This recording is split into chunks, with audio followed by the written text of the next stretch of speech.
السلام عليكم ورحمة الله، ازيكم عاملين ايه؟ يا رب تكونوا بألف خير.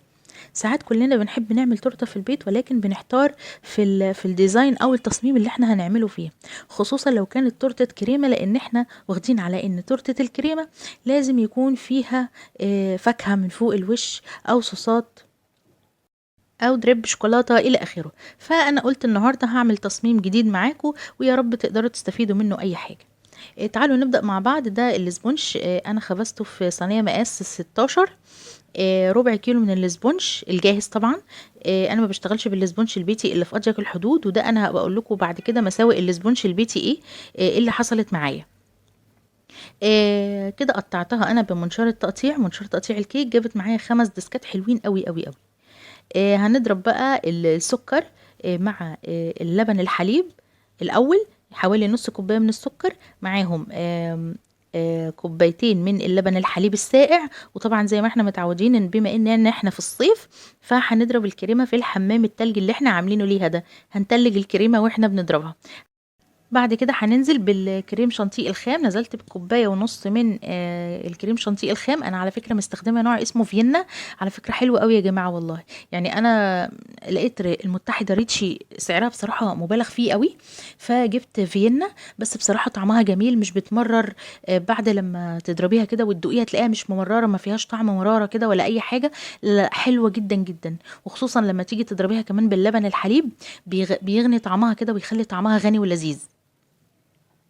تمام، شايفين الكريمه ناعمه معايا ازاي؟ هنبتدي بقى نجيب قاعده مقاس 20، وهنجيب اول ديسك من ديسكاتنا، ولازم نحط حته كريمه كده على القاعده، علشان قاعده التورته، علشان التورتيه تثبت معاكي، ما تروحش يمين وشمال. تمام. هنبتدي بقى نحشي اول ديسك، وبعد كده هنبتدي نحط الديسك التاني. وما ننساش محلول التسقية او شربات خفيف، كوباية مية عليهم 3 معالق كبار من السكر، ونبتدي نغليهم على النار لمدة دقيقتين، وبعد كده نطفي عليهم ونسيبهم يبردوا تماما. ويا ريت تحطيه في التلاجة، وبلاش تحطي فانيليا في الشربات بتاع الكيك. المرة اللي فاتت كنت عملت معاكم تورتايه حلوة قوي، وحشيتها في نفس الصينية اللي انا خبزت فيها.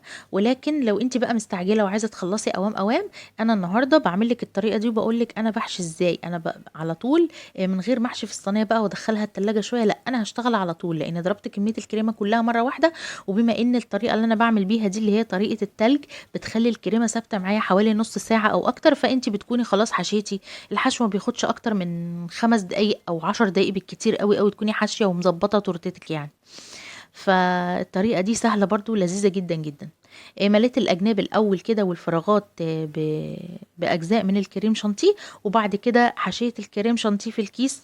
وبعدين ابتديت امشي بيه بالشكل ده على حواف التورته، لحد لما وزعت الكريمه بطريقه كويسه جدا. الكيس بيساعد على توزيع الكريمة بطريقة حلوة. هناخد بقى جزء من الكريمة اللي معانا، وهنلونها باللون الأصفر. طبعا اللون اللي عندي أنا عايزة لون زهرة دوار الشمس. زهرة دوار الشمس بيبقى لون البتلات بتاعتها لون إيه؟ اصفر مايل للبرتقاني بسيط. فانا هاخد بقى ايه؟ لون اصفر، طبعا ده لون اصفر ليموني. وبما ان انا ما عنديش اللون البرتقاني الفاتح ده قوي، فاحنا هنركب الالوان من بعضها. هناخد جزء اصفر، وهناخد حته صغيره خالص، يعني لون نقطه نقطه باللون الاحمر. يعني كوني حذره جدا وانت بتحطي اللون الاحمر، عشان ما يقلبش معاكي لون تاني. تمام. وهنبتدي بقى بالسكريبر كده. السكريبر دي على فكره حلوه جدا جدا، فيها اشكال كتيره منها، فبتساعدك انك تطلعي اشكال حلوه قوي للتورتيه بتاعتك. تمام. على فكرة بخصوص الألوان، أنا كل الألوان اللي عندي أحمر وأزرق وأخضر وأبيض وبس، ما عنديش ألوان تانية كتير، والأصفر طبعا. آه آه لما بعوز لون بعمل تركيب. يعني ايه تركيب؟ يعني باخد مثلا أخضر على أصفر، هيدي ايه؟ هيدي برتقاني. طيب أزرق على أخضر هيدي ايه؟ هيدي مثلا لون التركواز. فمش لازم يكون عندك كل الالوان علشان خاطر تعملي تطلعي اللون، لا انت ممكن تركبي اللون من الالوان اللي عندك في البيت. ان شاء الله هبقى اعمل لكم حلقة او فيديو ازاي نخرج بيه الوان من الالوان اللي عندك في البيت، الالوان المتاحة يعني. هنا بقى هنعمل بتلات زهرة عباد الشمس. عملت سور كده من الكريمة باللون الأبيض، وبعد كده هننزل بقمع ورقة الشجر ده، هنبتدي نعمل بيه بتلات زهرة عباد الشمس بتاعتنا. وطبعا لو رسمتي واحدة وطلعت ما عجبتكيش ممكن تشيلها بالمعلقة وتعيديها تاني، مفيش أي مشكلة.